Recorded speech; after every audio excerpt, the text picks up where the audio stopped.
Bonjour à tous, merci à vous d'être là pour cette nouvelle vidéo. Aujourd'hui, j'avais envie de vous parler lecture et bonne action. Pour cela, je vais vous présenter 4 livres qui combinent les deux. Donc tout d'abord, je voulais vous présenter un livre qui est sorti il y a un peu moins d'un mois. Il s'agit de 13 à table, édité par les éditions Pocket. En fait, tous les ans, les éditions Pocket réunissent 13 écrivains autour d'un même sujet et leur demandent d'écrire une nouvelle.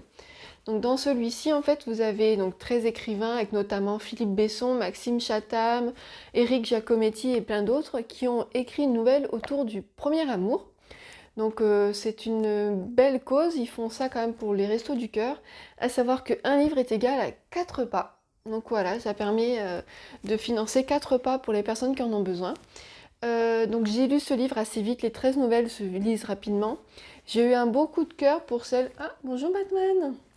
Pour celle de Jean-Paul Dubois qui s'appelle, vite, je vais vous dire, Une belle vie avec Charlie. Voilà, j'ai adoré cette nouvelle. Je pense que je vais d'ailleurs regarder ce que l'auteur a fait d'autre parce que j'ai beaucoup aimé sa plume. J'ai trouvé qu'il avait une écriture touchante, sincère. Et voilà, c'était une belle découverte. Donc j'espère pouvoir découvrir d'autres écrits de lui. Ce petit livre vaut 5 euros, donc ça fait une bonne action pas très chère et ça combine plaisir de lecture. Ensuite, j'ai lu et acheté également Chère Mamie au pays du confinement, écrit par Virginie Grimaldi. Donc il y a 2 ans, l'auteur avait écrit Chère Mamie où elle partageait la correspondance qu'elle avait avec sa grand-mère. Et là, en fait, pendant le confinement, elle a continué cette correspondance avec à chaque fois une petite photo qui représentait sa journée.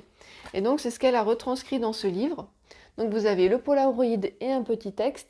À chaque fois, le texte fait maximum une page recto verso, hein. C'est très court, ça se lit très vite. Il est plus gros que 13 à table, mais vous avez des petits intercalaires à chaque fois pour vous dire quel jour on est.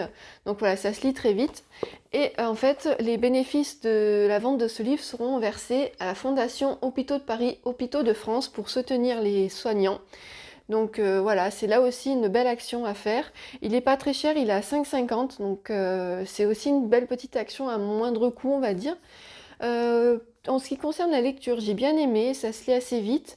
Il n'y a pas vraiment une histoire, elle partage son quotidien avec sa grand-mère, elle parle de ses enfants, du fait de s'improviser maîtresse d'école. Un jour c'est super, le lendemain elle en peut plus, donc voilà, c'est plein d'humour. C'est un vrai petit rayon de soleil pour les temps qu'on traverse en ce moment. Donc une belle petite histoire. À chaque fois, Virginie Grimaldi, de toute façon, elle fait toujours des lectures doudou. Et avec ce livre, du coup, j'ai lu tout ce qu'elle a écrit. Voilà, j'aime beaucoup ce qu'elle fait. Et enfin, c'est un sujet moins léger parce que c'est fait par des auteurs de thrillers, mais ça reste pour une bonne action. Il s'agit de Storia, édité chez Hugo Poche. Donc là, c'est pour l'association Ella qui accompagne et soutient les enfants atteints de leucodystrophie. Donc dans ce recueil, vous avez 17 auteurs qui ont écrit une nouvelle autour d'un conte. Donc dans le premier, qui est pour l'instant le seul que j'ai lu, parce que j'essaie d'en lire une par jour, c'est Roy Braverman et Yann Manouk, à savoir que c'est le même auteur, qui a fait une réécriture du conte de la petite fille aux allumettes. Donc je connaissais pas ce conte, donc j'ai tout découvert en fait, l'histoire et l'écriture de l'auteur. J'ai bien aimé. J'ai hâte de lire les autres.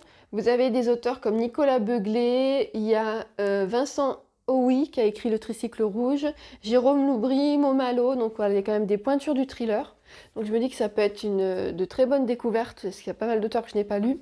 Celui-ci est un tout petit peu plus cher, il est à 7,60 €, mais il y a quand même 17 écrits dedans, donc voilà, c'est pas négligeable. Et en fait, il y a 2 ans, j'avais acheté, toujours pour Ella, les recueils de nouvelles Phobia, donc écrits autour des phobies, avec là 14 auteurs qui écrivent dessus. C'était édité chez J'ai lu cette fois-là, et c'était à 5 euros. Ce livre est toujours disponible en librairie si vous voulez si vous voulez découvrir un peu. Et là, vous avez aussi donc Nicolas Beuglet, il y a Sonja Delzongle, vous avez Olivier Norek, Nico Taquian, Maud Marieras, voilà, il y a également des grandes pointures. Je ne l'ai pas encore lu, mais je pense le lire bientôt. Également, peut-être faire une petite nouvelle par jour. Pourquoi pas le commencer le 10 décembre pour aller jusqu'à Noël. Voilà, je vais voir tout ça. Donc voilà, je voulais vous parler un petit peu de ces livres qui sont aussi des bonnes actions, qui combinent notre plaisir de lecture et la solidarité. Si vous les avez lus, n'hésitez pas à me dire ce que vous en avez pensé et si ça vous a donné envie d'en lire, ce que j'aimerais beaucoup, parce que voilà, c'est quand même des bons ouvrages et ça lie quand même bonne œuvre, œuvre caritative et lecture. Voilà, je vous remercie de m'avoir regardé, d'avoir regardé cette vidéo et je vous dis à très bientôt pour une prochaine.